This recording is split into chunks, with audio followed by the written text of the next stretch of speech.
The hot Arizona sun was already burning bright at 7 in the morning when Rosa pulled up to Henderson's auto salvage yard in her mom's old Honda Civic. At 16, she had just gotten her driver's license 3 weeks ago, and this was her first real job. Her hands were sweaty as she gripped the steering wheel, not from the heat but from pure nervousness. The salvage yard looked massive from the outside. Rows and rows of old cars stretched back as far as she could see. Some were rusty and broken down, while others looked like they just needed a little love to run again. The main building was a big metal warehouse with garage doors that were already open, and she could hear the sound of tools clanging and men talking inside. Rosa had applied for this job 2 weeks ago when her mom said she needed to start earning her own spending money if she wanted to buy clothes and hang out with friends. Most places wouldn't hire someone her age, especially not for a full summer position. But Mr. Henderson had surprised her by saying yes during the interview. He seemed like a tough guy with calloused hands and grease under his fingernails, but he had been fair with her. Walking through the front door, Rosa felt every pair of eyes in the place turn to look at her.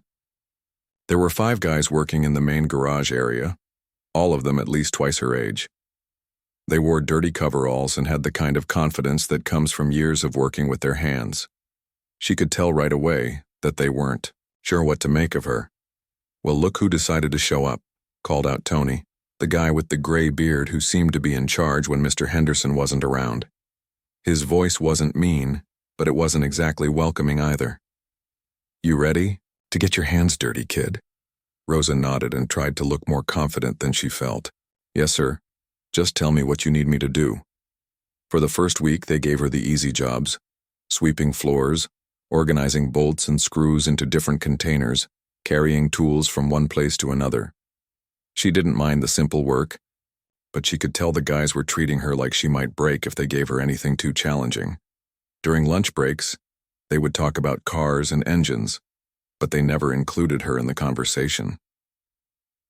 The thing was, Rosa actually knew quite a bit about cars, more than quite a bit, actually. But she didn't want to seem like a know-it-all on her first week, so she kept quiet and just listened.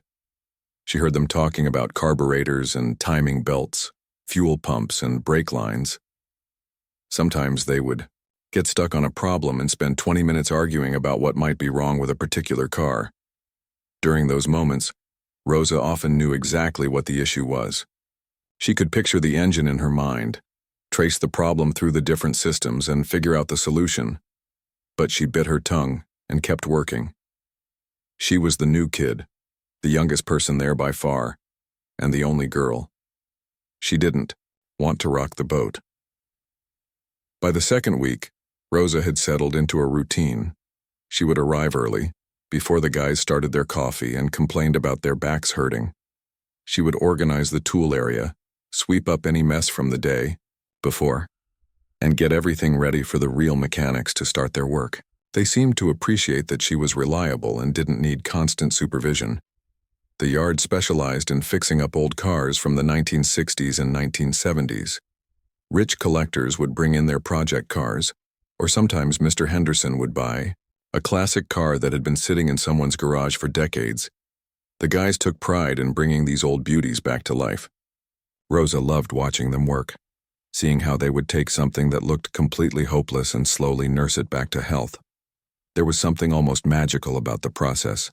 A car would arrive on a tow truck, looking like it hadn't run since her parents were kids.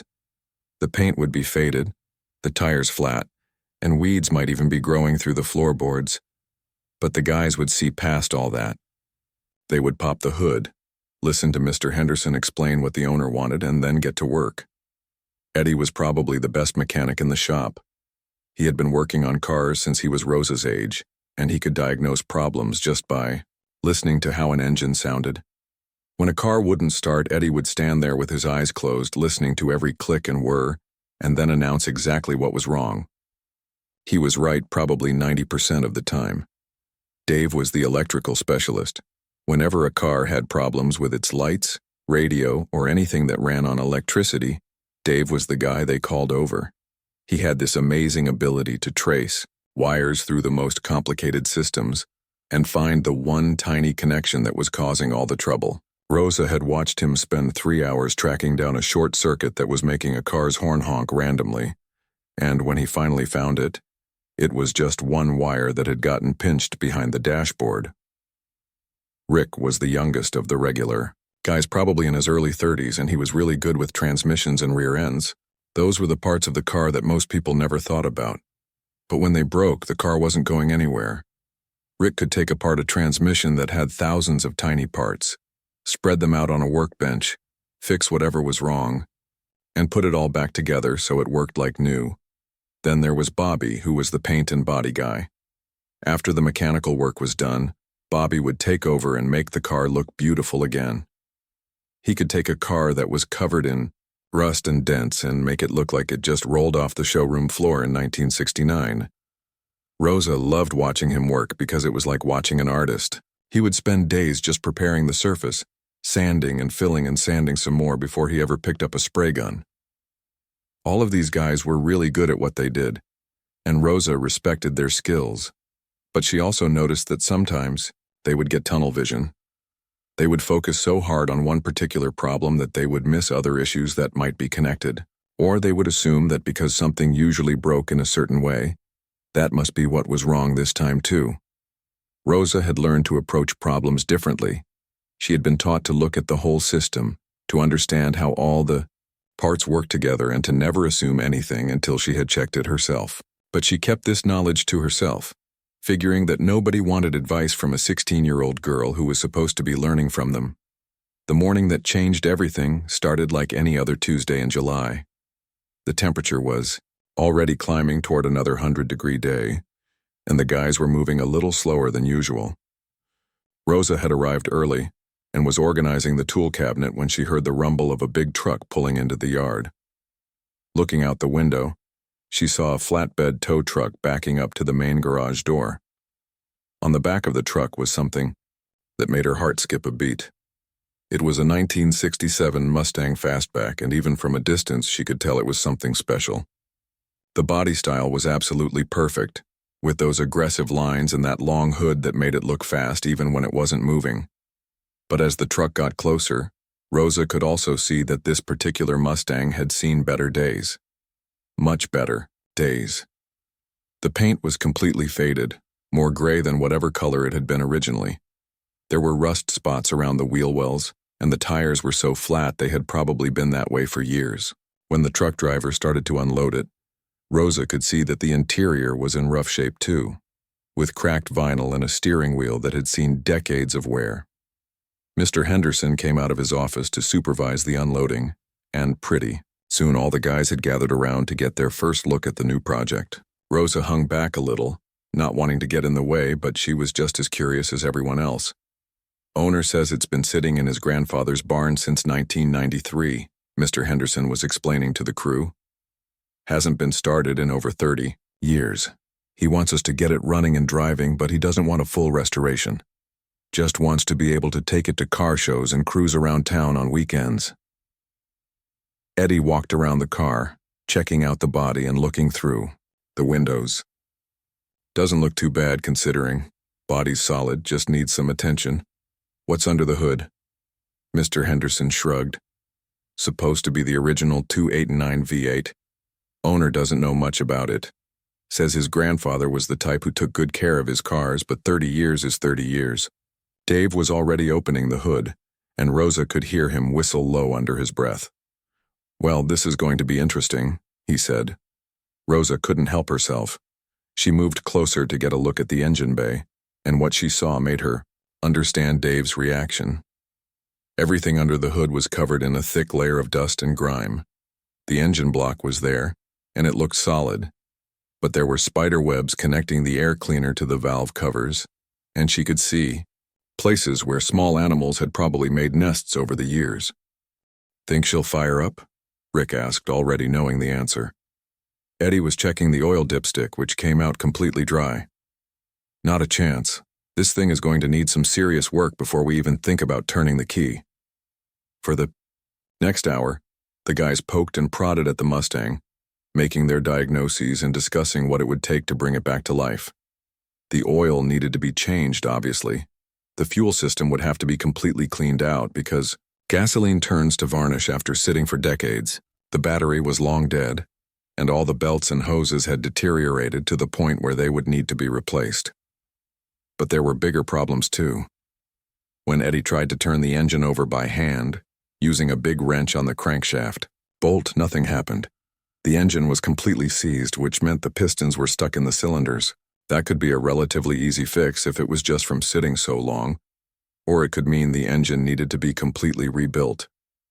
The electrical system was going to be a nightmare. Dave started tracing some of the wires and found that mice had chewed through several important connections. The starter was probably no good, the alternator would need to be tested, and who knew what condition the ignition system was in. By 10 o'clock in the morning, the guys had worked themselves into a bit of a frenzy. They had been trying different approaches to get the engine unstuck, pouring penetrating oil into the cylinders and trying to rock the crankshaft back and forth. Nothing was working, and everyone was getting frustrated. Maybe we should pull the engine and tear it down, Rick suggested, wiping sweat from his forehead. That's going to cost the customer a fortune, Dave replied. He said he just wants it running, not a full rebuild. Eddie was getting more aggressive with his attempts to free up the engine, and Rosa could tell he was about to do something that might cause more harm than good. She had been watching the whole process and she had some ideas about what might be wrong, but she didn't know how to speak up without seeming like she was trying to tell them how to do their jobs. That's when Mr. Henderson noticed her standing there, paying close attention to everything that was happening. He had been getting more and more frustrated as he watched his crew struggle with the stubborn Mustang, and seeing Rosa just standing there seemed to trigger something in him. "You know what?" he said, loud enough for everyone to hear. "Rosa's been watching all morning like she knows something we don't. Maybe she's got some magic solution we haven't thought of." The way he said it made it clear he was being sarcastic, but there was also a challenge in his voice. Rosa felt every pair of eyes in the garage turn to look at her, and for a moment she didn't know what to say. "I dare you," Mr. Henderson continued, "to show us how it's done. You think you can get this dead engine running when 5 experienced mechanics can't?" The garage got quiet except for the sound of the overhead fan turning slowly. Rosa looked at the faces around her and realized this was one of those moments that could change everything. She could back down, make some excuse about just being curious and go back to sweeping floors and organizing tools. Or she could accept the challenge and show them what she really knew about cars. Rosa took a deep breath and surprised everyone, including herself, by saying, "Okay, I'll try." Rosa felt her heart pounding as she looked around at all the faces staring at her. The garage had gone completely quiet, except for the sound of that old ceiling fan squeaking as it turned. She could see some of the guys trying not to smile, probably thinking this was going to be entertaining. A 16-year-old girl trying to fix what 5 experienced mechanics couldn't figure out. But Rosa wasn't backing down. Something about the way Mr. Henderson had said it, like he expected her to fail, made her want to prove him wrong. She walked over to the tool cabinet and started gathering what she would need. A basic socket set, some screwdrivers, a multimeter for checking electrical stuff, and a flashlight. "What do you think you're going to do that we haven't already tried?" Eddie asked. He wasn't being mean about it, just genuinely curious. Rosa didn't answer right away. She was already walking around the Mustang, looking at it from different angles. The guys had been focused on trying to get the engine unstuck, which made sense. That was the obvious problem. But Rosa had learned that sometimes the obvious problem isn't the real problem. She opened the hood and stood there for a long moment, just looking. Not at any one thing in particular, but at everything. The whole engine bay. How all the parts connected to each other, where the wires went. What looked right and what looked wrong. "She's just staring at it," Dave whispered to Rick, but Rosa heard him. "Sometimes you have to look before you touch," Rosa said quietly, still studying the engine. The guys exchanged glances. They were used to diving right in, taking things apart, testing components. But Rosa was approaching this differently. She was trying to understand the whole system before she changed anything. After about 10 minutes of just looking, Rosa started her real inspection. But instead of going straight to the engine like the guys had done, She started with the battery. It was obviously dead, but she wanted to check the cables and connections anyway. We already know the battery's no good, Tony said. That's not going to help you start the engine. I know, Rosa replied, loosening the battery cables with a wrench. But a bad connection can cause all kinds of weird problems. She pulled off the positive cable and immediately saw what she was looking for. The connection was completely corroded, covered in that white and green crusty stuff that builds up over time. But it wasn't just surface corrosion. When she looked closer, she could see that the cable itself was damaged underneath all that buildup.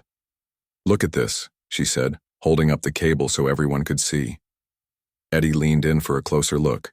Well, I'll be. That cable's pretty much shot.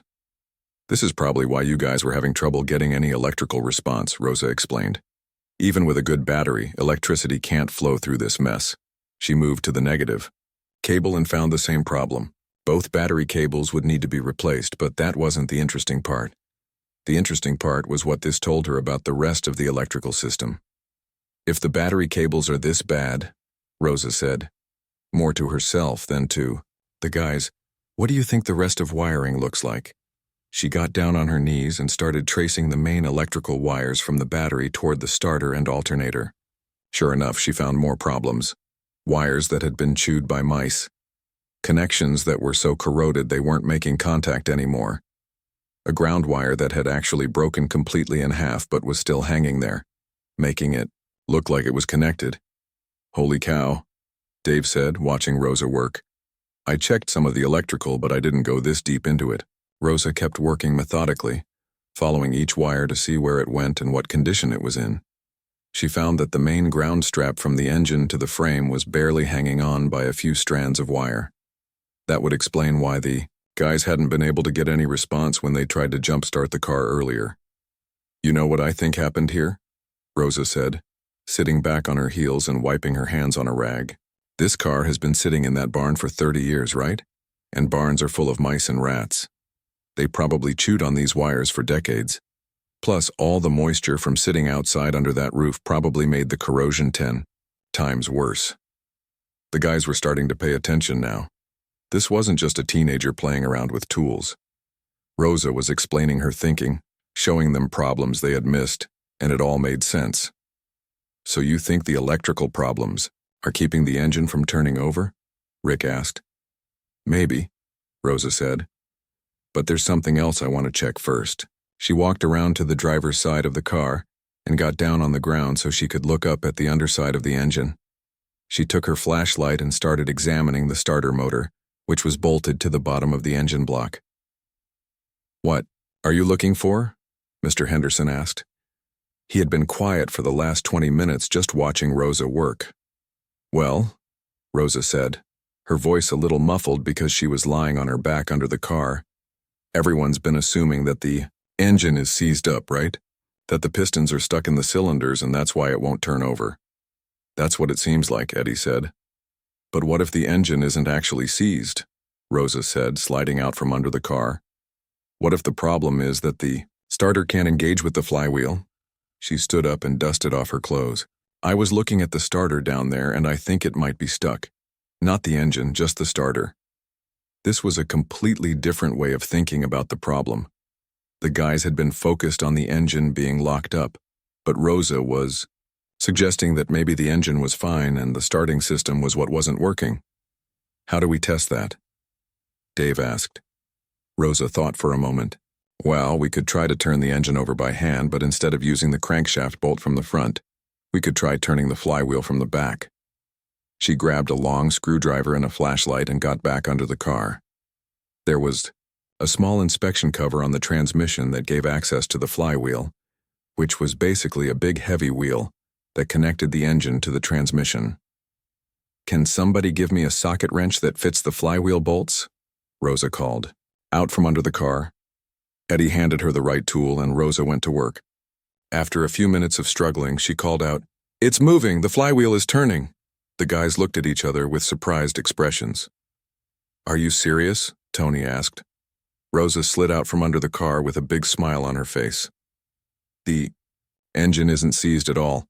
It turns over just fine. The problem is definitely with the starter. This was a huge breakthrough. If the engine wasn't locked up, that saved thousands of dollars in rebuild costs. But Rosa wasn't done yet. "Now I want to check something else," she said, walking back to the front of the car. She started examining the starter motor more carefully, looking at how it was mounted and where all the electrical connections went. What she found was even more interesting. "Look at this," she said, pointing to the starter solenoid. "See how this connection is all green and corroded? And look at this mounting bolt here. It's so rusted that the starter is actually hanging. Crooked." Dave came over to look. "You think the starter gear isn't lining up with the flywheel?" "Exactly," Rosa said. "The starter is supposed to push a small gear forward to mesh with the teeth on the flywheel. But if the starter is mounted wrong, or if the solenoid isn't working, the gear might not be reaching the flywheel at all." She kept investigating, following the electrical connections from the starter back to the ignition switch. What she found was a mess of corroded wires, loose connections, and damaged components. But instead of just replacing parts randomly, Rosa was mapping out the entire system, understanding how everything was supposed to work together. "You know what's really interesting?" Rosa said, standing up and looking at the engine bay with fresh eyes. "All the problems I'm finding are connected. The bad battery cables, the corroded ground straps, the damaged starter connections, even some of these vacuum lines that have cracked over time. They're all part of the same basic issue." "Which is what?" Mr. Henderson asked. "This car has been sitting in a barn for 30 years, Rosa explained. "Barns seem like they protect cars from weather, but they don't really. The temperature changes every day, from hot to cold and back again. That makes moisture condense on everything, especially metal parts. Over 30 years, that moisture has been slowly destroying all the connections and seals." She walked around the car, pointing out different examples. "Look at this vacuum line here. It's supposed to be flexible, but it's so old it cracks when you touch it. And this electrical connector is so corroded that the metal pins have actually dissolved away." The guys were starting to understand Rosa's approach. Instead of just trying to fix the one obvious problem, she was looking at why all these problems had happened and how they were related to each other. "So what's your plan?" Eddie asked. Rosa thought for a moment. "Well, I think if we fix the electrical system first, starting with new battery cables and cleaning up all the ground connections, we might find that a lot of the other problems solve themselves." She pointed to the starter. "This starter might be perfectly good. It just needs to be remounted properly and have its electrical connections cleaned up. Same thing with the alternator and a lot of the other components." "That's a completely different approach from what we were doing," Rick said. "Sometimes you have to work backwards," Rosa explained. "Instead of assuming the big scary problem is the real problem, you start with the simple stuff and see how much that fixes." Rosa spent the next hour methodically working through the electrical system. She cleaned every connection she could find, traced every wire to make sure it went where it was supposed to go, and made a list of the parts that actually needed to be replaced versus the ones that just needed attention. As she worked, she kept explaining her thinking to the guys, who were becoming more and more impressed with her systematic approach. This wasn't just someone who knew a few facts about cars. This was someone who understood how automotive systems work together and how to diagnose problems logically. "Where did you learn to think about cars this way?" Dave finally asked. Rosa paused in her work and looked around at all the faces watching her. She realized that she had been so focused on the technical challenge that she had forgotten about keeping her background secret. The question hung in the air, and Rosa knew that her answer was going to change everything. Rosa stopped what she was doing and slowly set down the wire strippers she had been using. Dave's question hung in the air like a challenge, and she could feel everyone's eyes on her. She had been so caught up in working on the Mustang that she had forgotten to be careful about showing too much of what she knew. "I mean," Dave continued, "you're working on this car like you've been doing it for 20 years. Most kids your age can barely change a tire." Rosa wiped her hands on the shop rag and looked around at the circle of faces watching her. These guys had gone from thinking she was just some teenager who needed a summer job to realizing she actually knew what she was talking about. The question was whether she was ready to tell them the truth. "It's kind of a long story," Rosa said quietly. "We got time?" Mr. Henderson said, leaning against the workbench.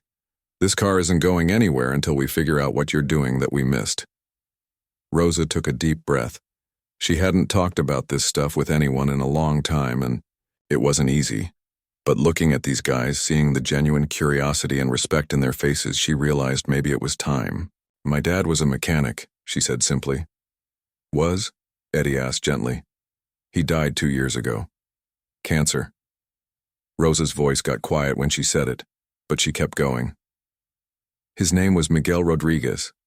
He had a shop on the south side of town, specialized in classic American muscle cars, Mustangs, Camaros, Challengers, that kind of stuff. Tony's eyes widened. Wait a minute, Miguel Rodriguez? I knew Miguel. He worked on my buddy's '69 Camaro about 5 years ago. That guy was a magician with engines. Yara, you knew my dad? Rosa asked, surprised. Know him? Hell, he was legendary. Best damn mechanic in the state when it came to classic cars. I heard he could diagnose problems just by listening to an engine run. Tony shook his head. I had no idea he had a daughter. Rosa felt her eyes getting watery, but she tried to keep it together. He started teaching me about cars when I was really little, like 5 years old. Every Saturday morning I would go to his shop with him. At first I would just hand him tools and watch him work. She paused, remembering those early days. Dad always said that understanding cars wasn't about memorizing which part went where. He said it was about understanding how all the systems worked together, like they were all part of one big machine. That's exactly how you were working on this Mustang, Rick said.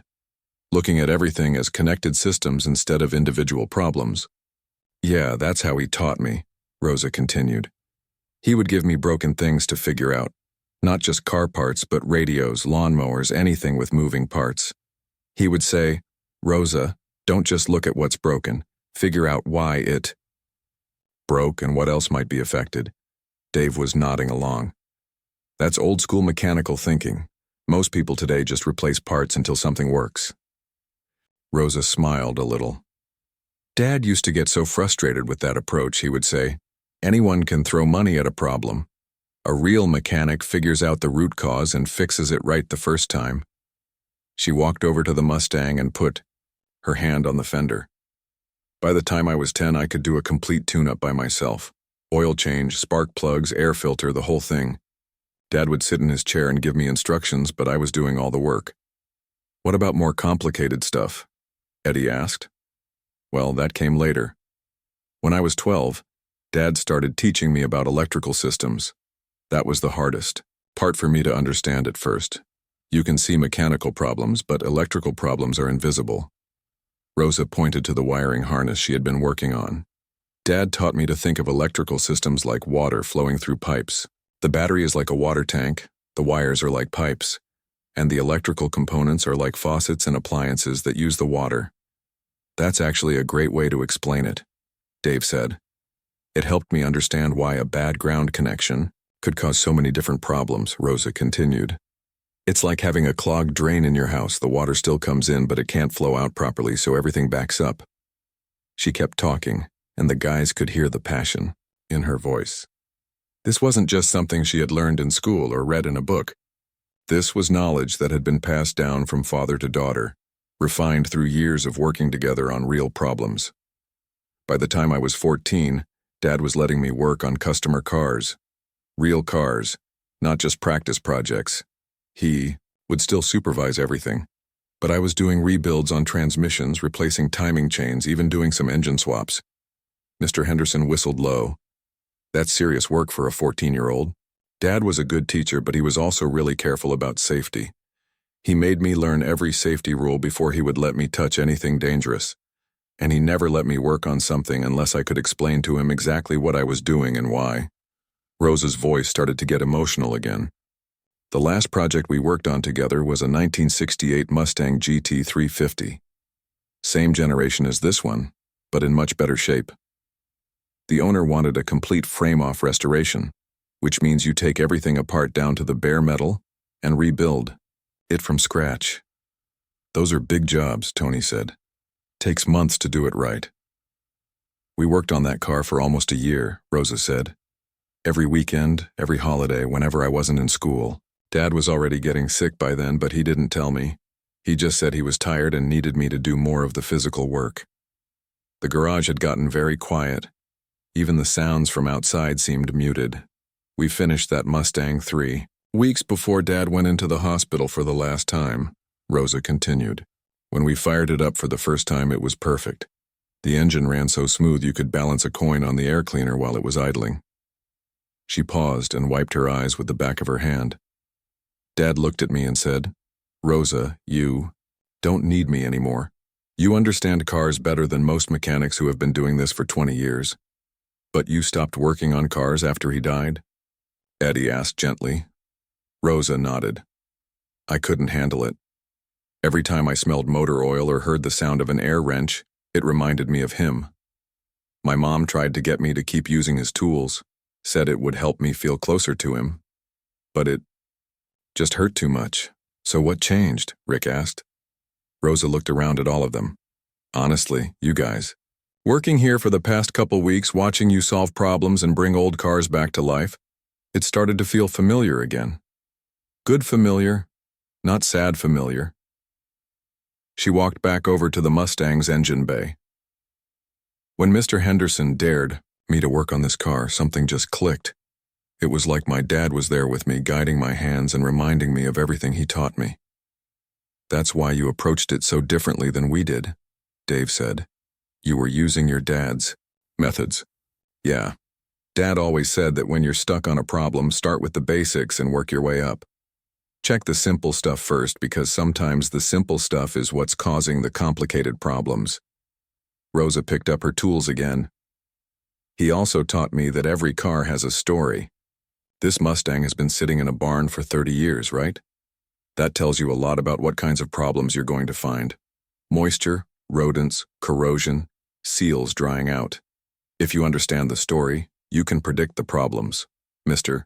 Henderson had been quiet during most of Rosa's explanation, but now he spoke up. I remember Miguel. He did some work for me years ago before I opened this place. Fixed a transmission problem that 3 other shops couldn't figure out. What kind of problem? Rosa asked. It was a 65 Chevelle. The transmission would shift fine when the car was cold, but once it warmed up, it would slip out of second gear. Everyone kept telling me I needed a rebuild, but Miguel spent 2 hours with it and found that one of the cooling lines was kinked. Simple fix. Cost me $50 instead of $1,500. Rosa smiled. That sounds like Dad. He used to say that expensive fixes usually meant someone didn't take the time to understand the real problem. So all this knowledge you've been showing us today, Tony said, that came from working with your dad? Most of it. But Dad also taught me how to keep learning. He gave me service manuals to read, sent me to watch other mechanics work, even had me take some classes at the community college when I was 15. Wait, Dave said. You took college classes at 15? Just automotive technology classes. Dad talked the instructor into letting me audit them. I couldn't get credit because I was too young, but I could sit in and learn. Rosa was getting more comfortable talking about her background now. Dad always said that the automotive world changes fast. New technologies, new materials, new ways of doing things. He said a good mechanic never stops learning. That's why you were asking so many questions your first week, Rick realized. You weren't just trying to learn the job. You were studying how we do things here. Yeah. Every shop has its own way of working, its own tricks and shortcuts. I wanted to understand your methods before I started suggesting different approaches. Eddie laughed. And here we thought you were just a quiet kid who didn't know much about cars. I wasn't trying to hide what I knew, Rosa said. I just didn't want to come in here acting like I knew everything. I figured you guys had been doing this a lot longer than me, so I should listen first and talk later. But when Mr. Henderson challenged you to work on this Mustang, Dave said, you couldn't help yourself. Rosa grinned. I guess not. When I saw this car, it reminded me so much of that GT350 that Dad and I restored. Same body style, same basic engine, even some of the same problems. It was like getting a chance to work with him again. The guys were all looking at Rosa with completely different expressions now. The skepticism and amusement were gone, replaced by genuine respect and understanding. They weren't looking at a teenager who was pretending to know about cars. They were looking at Miguel Rodriguez's daughter, a legacy mechanic who had learned from one of the best. After Rosa finished telling her story, the garage stayed quiet for a long moment. The guys were all processing what they had just heard. This wasn't just some teenager who had watched a few YouTube videos about cars. This was Miguel Rodriguez's daughter, trained by a master mechanic who was known throughout the state for his skills. "Well," Mr. Henderson said finally, "I guess we better let you finish what you started." Rosa nodded and turned back to the Mustang. But now everything felt different. She wasn't trying to prove herself to skeptical coworkers anymore. She was honoring her father's memory and showing these guys the techniques he had taught her. "Okay," Rosa said, rolling up her sleeves. "Let me show you how Dad would have approached this."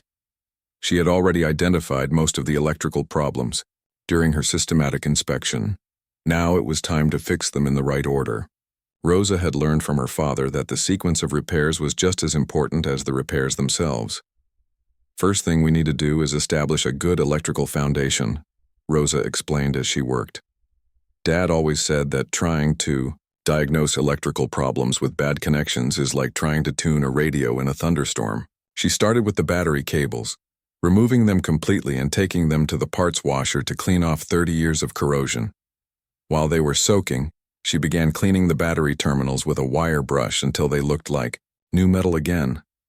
"Look at the difference," she said, showing Tony the cleaned terminal next to one that was still covered in corrosion. "This buildup acts like insulation. Even with a good battery, the electricity can't flow through this mess." Eddie was watching carefully as Rosa worked. "I've cleaned battery terminals before, but I never got them this clean. Dad taught me that if you're going to do a job, do it right the first time," Rosa replied. "These connections need to be perfect, or they'll just corrode again in a few months." Next, Rosa tackled the ground connections. This was where her systematic approach really showed. Instead of just cleaning the obvious ground strap from the battery to the frame, she traced every ground wire in the engine bay, checking each connection. "Point." "Found another problem," Rosa called out, pointing to a ground wire that connected the engine block to the firewall. "This one's completely broken, but it's hidden behind the brake booster so you can't see it unless you really look." Dave came over to check. "How did you know to look there?" "Dad taught me that ground problems cause the weirdest symptoms," Rosa explained. "If you have electrical issues that don't make sense, start checking grounds. Most mechanics overlook them because they're not as obvious as the hot wires." Rosa continued working methodically through her list. She repaired the broken ground wire, cleaned every electrical connection she could find, and replaced a few connectors that were too corroded to save. The guys watched her work with growing amazement.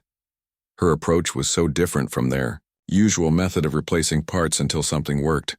"Now for the fun part," Rosa said, wiping her hands on a rag. "Let's see if the starter is actually bad, or if it just needed better electrical connections." She had Eddie help her remove the starter motor from the engine. It was heavy and awkward to get out, mounted in a tight space between the engine and transmission. But once they had it on the workbench, Rosa began her examination.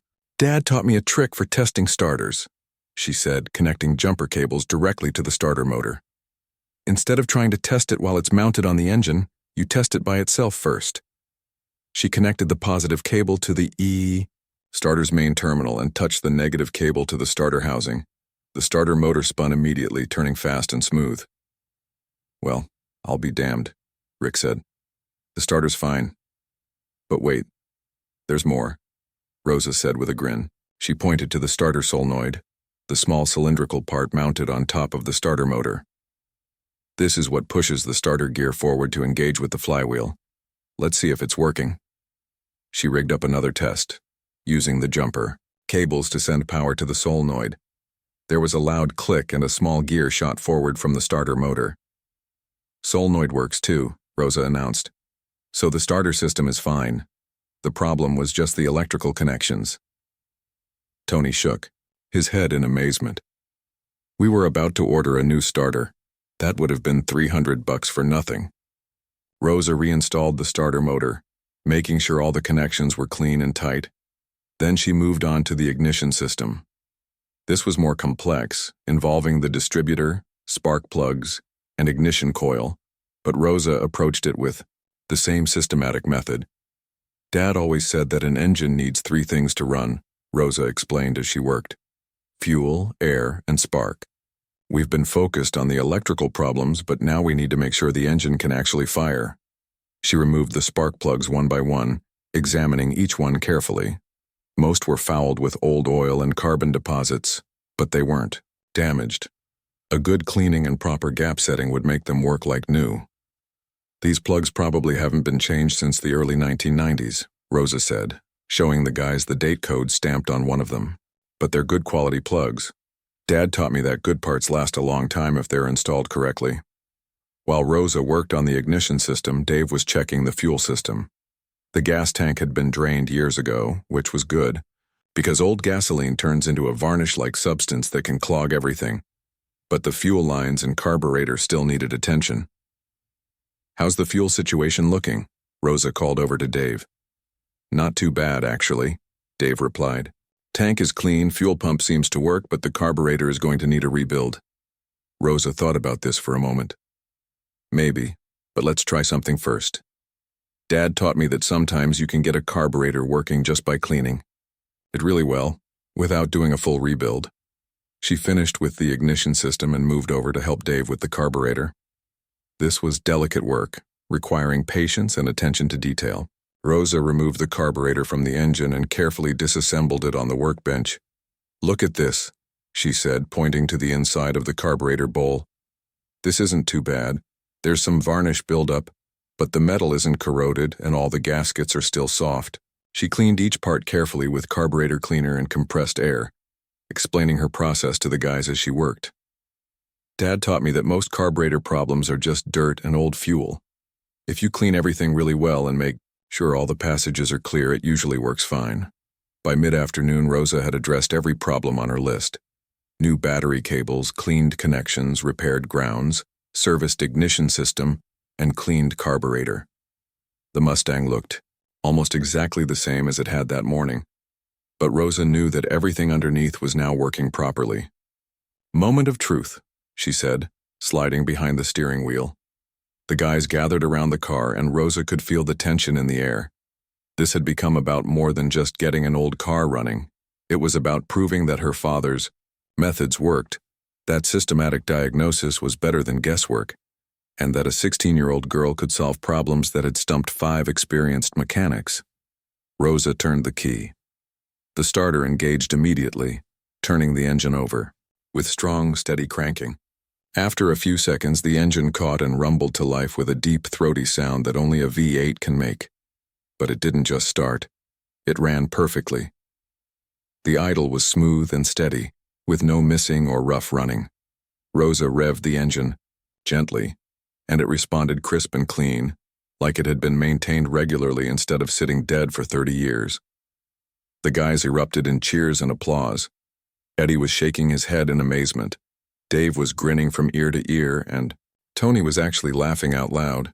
But Rosa just sat there behind the wheel with tears streaming down her face. "You okay?" Rick asked, concerned. Rosa nodded, wiping her eyes. "I can hear my dad in this engine. The way it sounds, the way it runs smooth and strong. It's exactly like the cars we used to work on together." She climbed out of the car and stood looking at the engine bay. The Mustang was idling perfectly, all systems working together in harmony. It was beautiful. Mr. Henderson walked over and put his hand on Rosa's shoulder. "Miguel would be proud of you." "I hope so," Rosa said quietly. "I know so," Mr. Henderson replied. "What you did here today was masterful. You approached this problem like a true professional, and you got results that none of us could achieve." He paused and looked around at the other guys. "Rosa, I've got a proposition for you. How would you like to become our junior mechanic? Real mechanic, not just someone who sweeps floors and organizes tools." Rosa's eyes widened. "Are you serious?" "Dead serious. You've proven today that you have skills we need.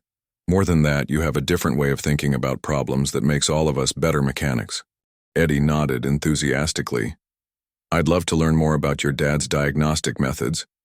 The way you worked through this electrical system was brilliant." "Same here," Dave added. I've been doing electrical work for 15 years, but you showed me things I never thought of. Rosa looked around at all the faces, seeing acceptance and respect where there had once been skepticism. What about my age? I'm still just 16. Age doesn't matter if you can do the work, Mr. Henderson said. And you've definitely proven you can do the work. Over the next few weeks, word spread through the local car community about what had happened at Henderson's Auto Salvage. The story of the 16-year-old girl who had gotten a 30-year dead Mustang running when 5 experienced mechanics couldn't became legendary. Car owners started specifically requesting Rosa to work on their vehicles, not because she was young or because it made a good story, but because she got results. Her systematic approach and thorough understanding of automotive systems made her incredibly effective at diagnosing and fixing complex problems. Rosa threw herself into her new role as junior mechanic. She worked on everything from simple tune-ups to complete engine rebuilds, always applying the principles her father had taught her. But she also continued learning, asking questions, studying service manuals, and expanding her knowledge. The other guys at the shop became her mentors and friends. They taught her their specialties while learning from her systematic approach. The shop became more efficient and more successful as everyone shared their knowledge and techniques. Rosa kept the 1967 Mustang running perfectly, and Mr. Henderson decided to keep it in the shop as a display piece. A small plaque next to it read, "In memory of Miguel Rodriguez, master mechanic, and in honor of his daughter Rosa, who carries on his legacy." Every time Rosa walked past that Mustang, she could hear her father's voice reminding her of the lessons he had taught. Understand the whole system. Start with the basics. Never assume anything and always do the job right the first time. The challenge from her boss had done more than just test her mechanical skills. It had reconnected her with her passion for automotive work and shown her that she could honor her father's memory while building her own career. Miguel Rodriguez lived on through his daughter's hands and the knowledge he had passed down to her.